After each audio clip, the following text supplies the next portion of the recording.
A warm welcome to all. Here we are to discuss about the landscape from the backwoods of the Canada. Now let's see about the author Catherine Parr Traill. Catherine Parr Traill was born in Strickland on 9th January 1802 to 29th August 1899. She was an English Canadian author and naturalist who wrote about life in Canada, particularly what is now Ontario, then the colony of Upper Canada. In 1830s, Canada covered an area considerably smaller than today. At that time, most of Upper Canada had not been explored by European settlers. Throughout her long life, Traill wrote to generate income in support of her family. She wrote 24 books covering topics ranging from her life as a settler in Ontario and natural history, especially botany. Traill is considered as a pioneer of Canada's natural history.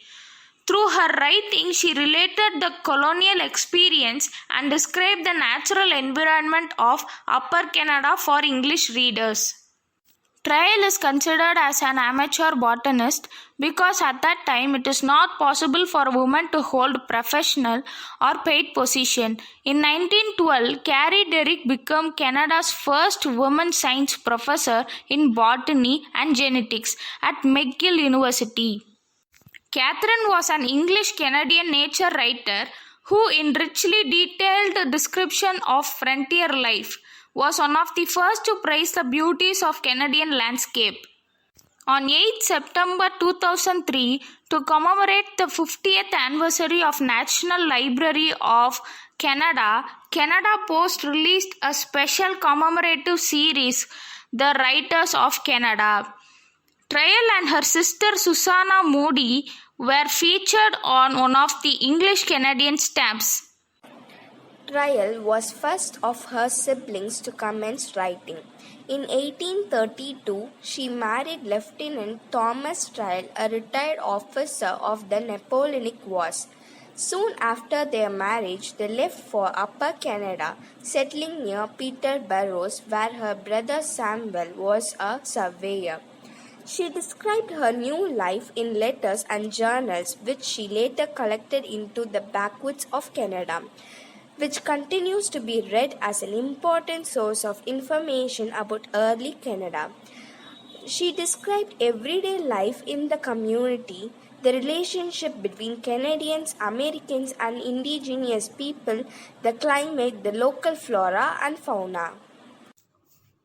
Next, moving on to the landscape that is discussed in the prose from the backwoods of Canada. The letter 9 tells about pragmatism and resilience of adapting to the new environment. Catherine migrated to Canada, settling near Lakefield, Ontario in 1832. Lakefield, Ontario is a beautiful little town nested in Kawarthara Lake regions of Ontario. Lakefield is best known as a community that signifies small town Ontario. In Lakefield, Ontario, the backwoods were filled with bushes, forests of pine, oak, and maple trees, as well as swamplands. To settle an area, pioneers had to chop down all the trees on their land and wait 7 years for the stumps to rot out in order to unearth them and build their home. Catherine gives an account of log house where they have moved a few days before Christmas, but for the construction of the log house, the woods were to be brought from Peterborough, so an oxen was needed to import logs to their settlement. But the oxen which they bought had ran away to their former owner. The neighbors, that is the bees, helped in constructing and had a party which followed a Canadian custom, and they named it as the picnic in the backwoods. When Catherine went for examining the house, it was like a bird cage. After the roof was shingled, again at a stand, no boats could be procured nearer than Peterborough.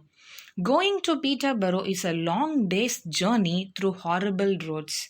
At that time, there was no sawmill. Now there is fine one building within a little distance. Their flooring boards were sawn by hand. This is done by themselves as the workers demand high wages, that is, 6 and 6 pence per day. The boards were of unseasoned timber. By the next summer, the floors are jointed and smooth. And if there was any broken pans, they must learn to put them with own hands because workmen are not easily to be had in backwoods when needed. It is the preposterous to hire a man at high wages to make 2 days' journey to mend windows from the nearest town. But here glasses are brought at a very cheap rate in the stores. So, these gives us information that how difficult was their transportation in Lakefield. Let's see about the pros from the backwoods of Canada. About the Backwoods of Canada by Catherine Portrella. The toils, the troubles, and the satisfactions of pioneer life are recorded with charm and vivacity in this portrayal of pioneer's life by Catherine Portrella, who, like her sister Susanna Moody, left the comforts of gentle English society for the rigors of a New England. These are the letters of a British Army officer's wife writing back to her family in England as she begins her new life in the untouched backwoods of Canada in 1832. She touches on many points of important history, including describing the Chippewa and Otonabee people she meets and trades with regularly.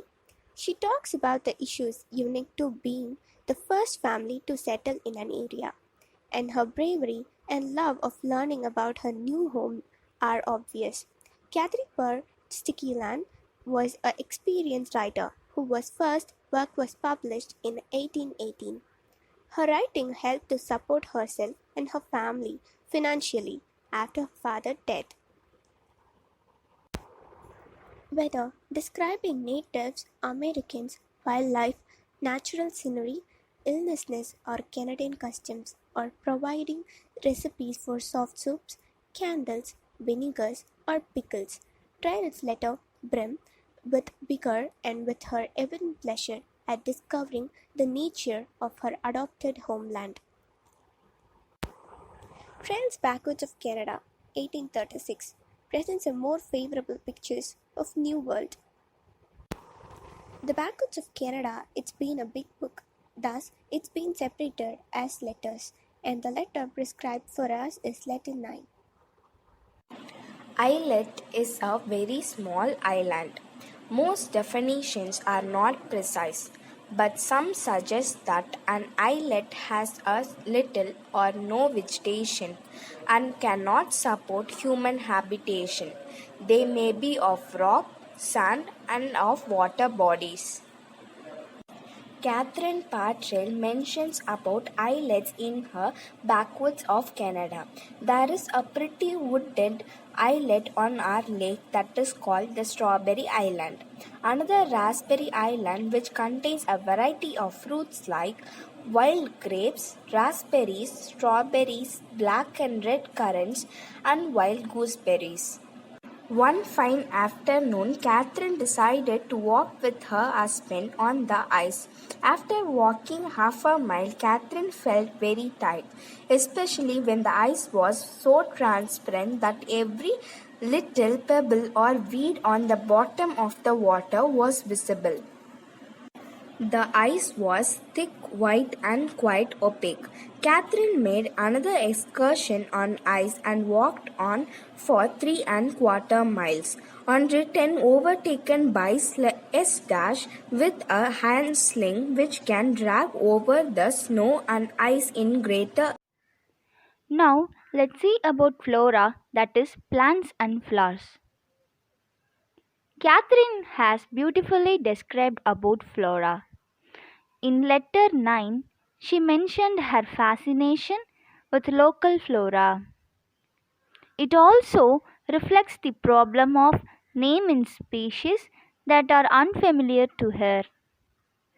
In their log house, the pillars look pretty with luxuriant hope vine mixed with the scarlet creeper and morning glory. Catherine mentions that she is looking forward to spring, to get a garden laid out in front of the house, so to cultivate some of the native fruits and flowers. Strawberries that grow in wild pastures, woods, and clearings are of two varieties. Plums are very fine and abundant. This makes admirable preserves. Wild cherries are also called chokeberries. High and low bush cranberries are brought by squash in birch basket. These berries are found on the plains and beaver meadows. The low bush cranberries are brought in quantity by the Indians. Catherine admires the high bush cranberries. It has large flat seeds, however, it is delightful both in color and flavor. The high bush cranberries resembles golden rose. The blossoms are pure white and grows white in umbels. It blooms in the woods and swampy skirting the lakes.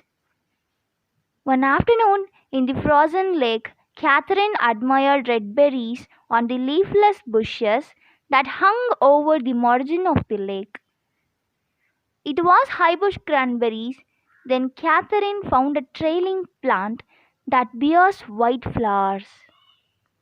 The leaves are a bright light green in shape of a raspberry. So she called it as the trailing raspberry. Catherine considers herself as floral grandmother and gives plants their name of her own choosing.